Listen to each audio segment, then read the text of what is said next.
I did get a Sideshow collectible myself, one that I'd been waiting for, one that I'd been excited about, one that I ordered the day it went online, the premium format Mighty Chewbacca. I have to say this Chewbacca, and I know it took a long time for them to get to the Chewbacca. And they said that they were waiting to figure out exactly how to do them. And they figured it out. He looks good. All the way from his weird Chewbacca toes, which I never noticed he had toenails, and the weathering and the striations in his color and how they got the fur. So it doesn't look like fur necessarily. I mean, it looks like a statue, but they've got it in such a way that it's realistic.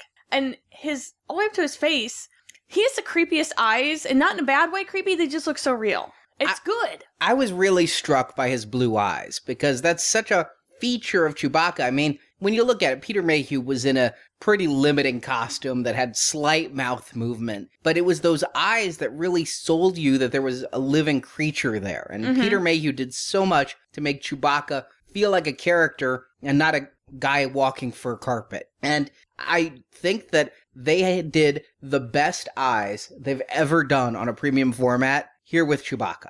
I honestly want to just reach out and touch his cold, wet puppy dog nose. Isn't that funny? It looks just like the dog's nose. It's high gloss. Yeah, I mean, it's fantastic. The teeth, the lips, everything. This is amazing. Oh, yeah, and he's got a Bespin base. I forget about that. He does have a Bespin base that has a gimmicky light-up feature. Yeah. I don't really feel like I need a light-up feature there. It actually makes the base feel cheaper because it's a lightweight plastic versus a really nice polystone. The problem with these is that you have to then take out the batteries. It didn't come with any, so I had to put them in to start with. Well, all right, then you have to take them out. Just go with me on it. But mostly the premium format is defined by a combination of soft goods and polystone. And with Chewbacca, he is mostly polystone. The only soft goods I could really find on him are on his pouch, and then on the regular arm, the bandolier strap of his bowcaster.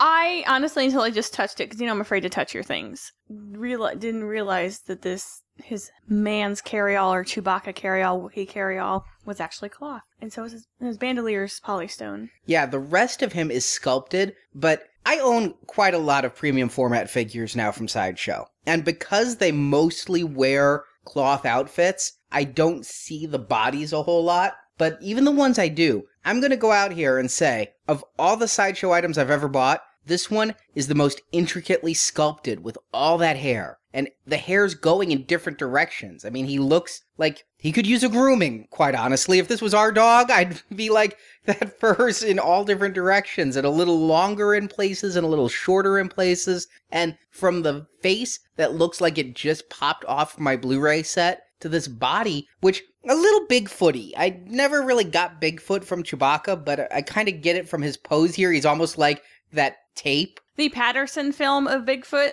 Yeah, because he's kind of hunched over and he's got his knees bent. It made me think of that a little bit. But it's just so well sculpted, which isn't to say I can't nitpick a couple of things, like where the hair meets up with the bandolier strap. It doesn't quite flow entirely right. It's like it melds with the bandolier strap in a couple of places. However, if someone who probably just didn't pay what you paid for this would come in, they're not going to notice that. No, I'm taking macro shots of this and looking for everything to see so we can review it here. And I noticed that. The other thing is the differentiation of color on his fur. I never noticed Chewbacca was going gray before.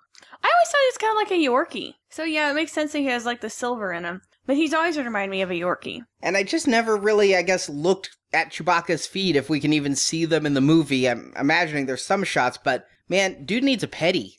He does. He's got some funk going on. Now, I was able to get the exclusive edition, and the exclusive piece on this is massive, because Chewbacca comes in 3 parts. You get the body, and then his head is held on with a magnet, and then his right arm is held on with a magnet. And it's the right arm from shoulder to tip of gun that is swap out. The regular one comes with his bowcaster, which I actually think is a little bit nicer. It's more iconic. It's got a cloth strap with this tiny little delicate buckle on it. Really well done.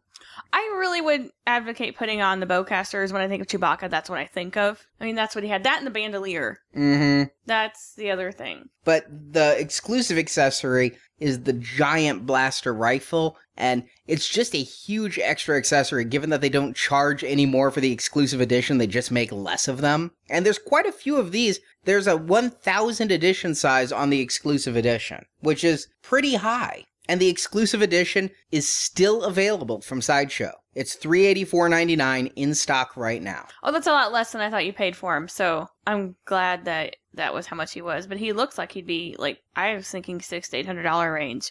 Just because I know that this sculpting and everything, the detail work that they had to put into him wasn't cheap. And whoever did it was phenomenal. I really like how they did his hair. Yeah, and he is tall. I actually measured him. He is 23 inches tall. He is to scale with the other premium format figures at the 1/4 scale. And it does help, again, that he's not human. But this is right up there as one of the top 3 Star Wars premium format figures I've ever bought. And those top 3, in no particular order, are the original Darth Vader with the light-up lightsaber and the mouse droid. General Grievous. Oh, yes, General Grievous. The one that made me decide I was going to take the plunge into premium formats, even though I was making barely above minimum wage and it was $500. And now Chewbacca is in the top 3 of their premium format offerings. Yeah, he's just tremendous. He really is. A lot of work went into it, and I can respect why they wanted to take so long to get it right. Yeah. And they did it. And he was a little bit delayed in shipping. I've come to expect that anyway. Oh, come on. What shows up on time? But I did flex pay him, and I'm really glad I didn't hesitate, because sometimes I'd been hit or miss, and I'd been passing on some of their premium format figures in the Star Wars line recently. But this one, they knocked it out of the park. This is my first high-end Star Wars collectible of 2014, and it's an amazing one. And for those who have been listening for a long time, I'm also happy to report, no damage! You know what else I just noticed, too?